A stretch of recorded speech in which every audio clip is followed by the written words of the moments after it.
السلام علیکم جی، فیاض رامی آپ لوگوں سے مخاطب ہے اور امید ہے آپ سب لوگ ٹھیک ہوں گے اور شکر الحمدللہ میں بھی ٹھیک ہوں۔ بات کریں گے سرکار بنام ظہیر مقدمہ کے حوالے سے۔ جیسا کہ آپ جانتے ہیں کہ آج کراچی ٹرائل کورٹ میں 9 فروری کو ملزم ظہیر کی، ملزم شبیر کی، نور منیر کی، قاری غلام مصطفیٰ کی اور ملزم اصغر کی پیشی تھی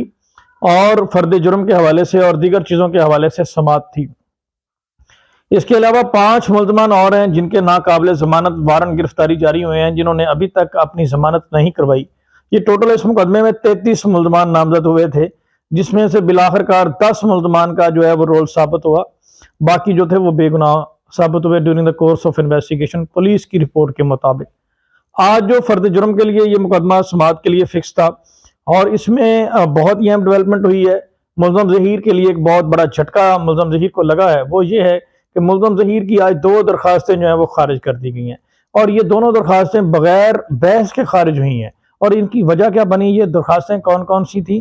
ایک ملزم ظہیر کی درخواست جو دی گئی تھی ملاقات کے حوالے سے کہ اس کی نابالغ بچی کے ساتھ ملاقات کروائی جائے، تو دوسری کسٹڈی کے حوالے سے ملاقات اپلیکیشن تھی۔ یہ دونوں درخواستیں عدالت نے ناقابل سماعت قرار دیتے ہوئے خارج کر دیں اور اس میں عدالت نے سمپل یہی کہا ہے کہ بچی سندھ ہائی کورٹ کے حکم کے مطابق والدین کے پاس جا چکی ہے اور اب اس طرح کی جو اپلیکیشن ہے اس کا کوئی جواز نہیں بنتا، یہ قابل سماعت نہیں رہی اور قانونی طور پہ اس کے اوپر ایک بار لگ چکا ہے، لہذا یہ درخواست قابل سماعت نہیں اور قابل سماعت نہیں ہے۔ اور اس کے اوپر اسی وجہ سے اسی بنیاد کے اوپر عدالت نے ڈکلیئر کیا کہ ملزم ظہیر اب بچی اپنے والدین کے پاس خوش ہے اور اپنی آزادانہ مرضی کے ساتھ بہتر ماحول میں رہ رہی ہے اور ملزم ظہیر جو ہے وہ اب بچی سے ملاقات کا حقدار نہیں رہا۔ اسی بیس پہ ملزم ظہیر کی دونوں درخواستیں عدالت نے خارج کر دیں۔ تو یہ ظہیر گینگ کے لیے ایک بہت بڑا جھٹکا ہے۔ اور ساتھ ہی ساتھ اگر بات کی جائے تو نور منیر جو کہ اس مقدمے کی بنیاد ہے، جڑ ہے، جس کی ماں پر تمام تر جرائم ہوئے اور اس طرح کا وقوع ہوا، جو کہ ملزم ظہیر کی والدہ ہے، اس کی درخواست ضمانت جو اس نے عبوری ضمانت عدالت میں گزاری ہوئی تھی، اس کے اوپر جو سماعت ہے وہ اگلے بدھ کو ہوگی اور بدھ تک کے لیے ملتوی کر دی گئی ہے اور آخری مہلت دی گئی ہے اور انشاءاللہ اس میں بھی پاسبلٹی ہے کہ درخواست منسوخی کے حوالے سے، ضمانت منسوخی کے حوالے سے دونوں پارٹیز اپنے دلائل دیں گی اور اس کے اوپر فیصلہ ہوگا۔ ساتھ ہی ساتھ اگر ایک اور نئی درخواست جو آئی ہے اس کے اوپر بات کی جائے 265 کی، کہ 265 ہوتی کیا ہے؟ 265 کی درخواست جو دی گئی ہے وہ ملزم اصغر اور قاری غلام مصطفیٰ کی جانب سے دی گئی ہے، جس میں یہ کلیم کیا گیا ہے ملزم اصغر اور قاری غلام مصطفیٰ کی جانب سے کہ ہم لوگ بے بنیاد ہیں اور بے گناہ ہیں اور ہمارے خلاف جو مقدمہ ہے وہ بے بنیاد ہے۔ اس میں سمپل یہی کہوں گا کہ 265 کی درخواست بیسیکلی عدالت کے پاس ریمیڈی ہوتی ہے کہ اور ملزم کے پاس بھی قانون کے مطابق سیکشن یہ پرووائڈ کرتا ہے کہ جہاں پہ چارج گراؤنڈ لیس ہے اور ملزم کے خلاف کوئی ٹھوس ثبوت نہیں ہے تو وہ ٹرائل کمپلیٹ ہونے سے پہلے ایٹ اینی سٹیج عدالت اس کو ایکویٹ کر سکتی ہے اور جو ملزم بے گناہ کسی ٹرائل میں پھنس چکا ہے تو وہ اس سیکشن کے ذریعے اپنے آپ کو ریلیز کروا سکتا ہے۔ لیکن یہ سہولت ہوتی ہے بے گناہ انسان کے لیے، لیکن یہاں پہ اس چیز کا غلط استعمال کرتے ہوئے یہ درخواست فائل کی گئی ملزمان کی جانب سے اور کلیم یہ کیا گیا کہ ہمارے خلاف جو چارج ہے وہ گراؤنڈ لیس ہے اور عدالت ہمیں before the conclusion of trial جو ہے ابھی اسی وقت ڈسچارج کرے، ابھی اسی وقت رہا کرے پرماننٹلی اور اس مقدمے سے ہمیں بری کرے۔ اس پہ اب ہوگا کیا؟ عدالت مدعی مقدمہ کو یعنی کہ مہدی کاظمی صاحب کو اس میں نوٹسز جاری کرے گی اور دونوں پارٹیز کو سننے کے بعد ایک بہتر ڈیسیجن اس کے اوپر دے گی۔ اور جہاں تک اپروکسیمیٹلی مجھے معلوم ہو رہا ہے یہ وہی ملزم ہے جس کا جعلی نکاح کے اوپر انگوٹھا بھی ہے اور اس کو میں نے ہی گرفتار کروایا تھا اور اسی وقت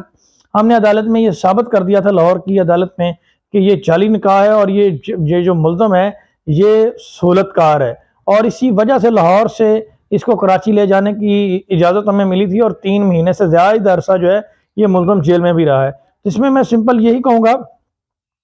کہ ان کے خلاف ٹھوس شواہد موجود ہیں that sufficient material is available on record which connect the accused with the offense۔ تو ایک اس طرح کا مٹیریل ہمارے پاس موجود ہے ٹھوس شواہد کی صورت میں، تو ملزمان جو ہے یہ ملزم اصغر اور قاری غلام مصطفیٰ، ان کی درخواست ایکسیپٹ نہیں ہوگی، ڈیفینیٹلی یہ درخواست ان کی خارج ہوگی۔ تو میں اس میں لاسٹ میں میسیج یہی دوں گا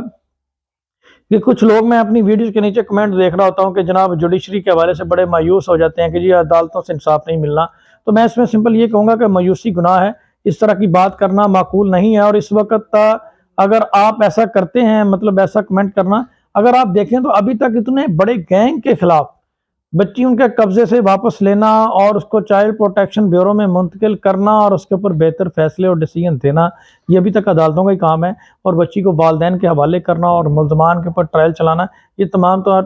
جو معاملات ہیں یہ ہماری معزز عدلیہ کی وجہ سے ہوئے ہیں۔ اور حالانکہ اس کیس کو خراب کرنے میں ملزم نے کوئی کسر نہیں چھوڑی، بچی کے بیانات کروائے، اسی وجہ سے جو ہے وہ فیصلہ میں تاخیر ہوئی۔ ابھی آپ F9 پارک کراچی اسلام آباد والا واقعہ دیکھیں، اس میں بچی نے خود اگر سٹینڈ لیا ہے اسی وقت تو فوراً سے پہلے اس کا FIR بھی کٹی ہے، میڈیکل بھی ہوا ہے اور ٹرائل کی طرف بھی معاملہ جاری ہو رہا ہے۔ تو یہ بیسیکلی آپ لوگ اس بات کو بھول جاتے ہیں کہ اس مقدمے کو خراب کرنے کے لیے بچی کا استعمال کیا گیا اور اس کو ایز اے ویپن یوز کیا گیا اور اس کا سٹیٹمنٹ کروایا گیا ہر جگہ پہ، اور اس کے ذریعے عدلیہ کے راستے میں رکاوٹیں پیدا کی گئیں، جس پہ عدالتوں نے، معزز عدالتوں نے اور جسٹس اقبال کلوڑ جیسے ججز نے بہت بہترین ویژن کا مظاہرہ کیا اور بیہائنڈ دا پکچر جو فیکٹس ہے وہ سامنے دیکھتے ہوئے جو بچی کو کی کسٹڈی جو ہے وہ والدین کے حوالے کی۔ تو یہ اس پہ ہمیں اپریشیٹ کرنا چاہیے عدالتوں کو، اور آج بھی ملزم ظہیر کی 2 درخواستیں جو ہیں وہ مسترد ہوئی، تو اس میں ہمیں عدالتوں کو اپریشیٹ کرنا چاہیے۔ عدالتیں اپنا کام بہتر انداز میں کر رہی ہیں، جہاں پہ کوئی کرٹیسزم کی بات ہوتی ہے ہم ضرور کرتے ہیں، لیکن اس وقت عدالتیں بالکل بہتر کام کر رہی ہیں، اور مجھے امید ہے کہ یہی عدالتیں، یہی ادارے ہمیں انصاف پرووائڈ کریں گے۔ آپ سب لوگوں کا بہت شکریہ، اپنا خیال رکھیے گا، اللہ حافظ۔